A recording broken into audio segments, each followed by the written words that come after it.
Selamat siang, sebelumnya semoga kita selalu dilimpahi dengan kebahagiaan dan kesehatan selalu dalam melewati hari-hari di era pandemi COVID-19 ini. Perkenalkan, nama saya Muhammad Bagus Tiakawan, saya dari kelas A. Dalam rangka memenuhi tugas keempat mata kuliah Statika dan Mekanika Bahan 2, perkenankan pada siang hari ini, saya akan mencoba memaparkan pemahaman saya mengenai garis pengaruh atau influence line. Kita ambil contoh nanti di sebelah kanan saya. Pada gambar tersebut ada jalan layang yang dipenuhi dengan truk. Jadi sebelum jalan layang beroperasi, ketika baru selesai dikonstruksi, akan ada yang namanya tes kelayakan. Jadi kontraktor akan membebani satu bentang tertentu dengan sejumlah kendaraan. Di sini adalah truk yang berjalan dengan tujuan, yaitu ketika truk itu berada di dekat tumpuan, bagaimana efeknya terhadap strukturnya. Juga ketika truknya berada di tengah bentang, bagaimana efeknya terhadap strukturnya.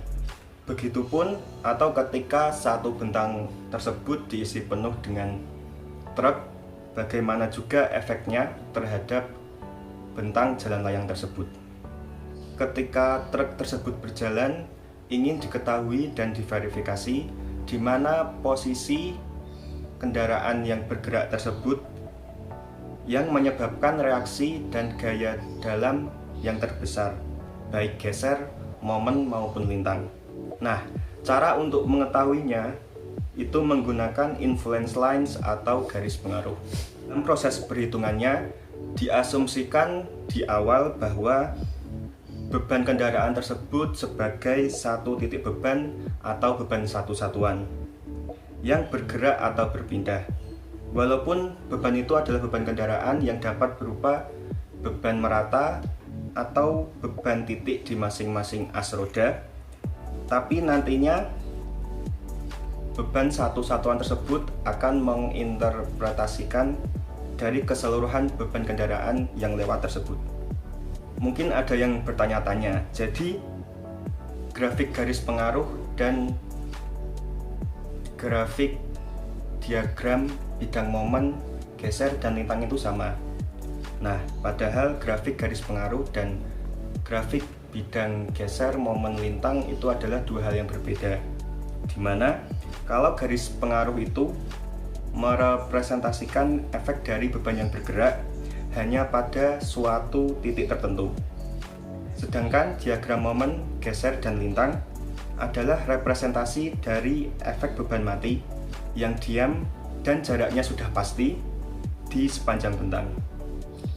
Jadi dapat diambil kesimpulan bahwa garis pengaruh adalah sebuah representasi grafik, reaksi, aksial, geser, momen yang menunjukkan besarnya nilai-nilai reaksi tersebut akibat beban terpusat yang bergerak di sepanjang member, balok, atau rangka batang. Nah, lanjut. Jadi ada beberapa jenis dari garis pengaruh itu.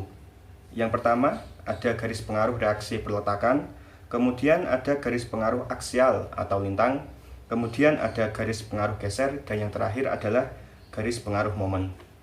Nah, untuk contoh penerapannya di konstruksi yang bisa kita lihat di lapangan, ada beberapa di antaranya. Yang pertama yaitu jalan layang, kemudian rel kereta api yang berada di atas lembah, kemudian ada crane, jembatan, konveyor, atau struktur lain yang bebannya bergerak dari suatu posisi ke posisi yang lain.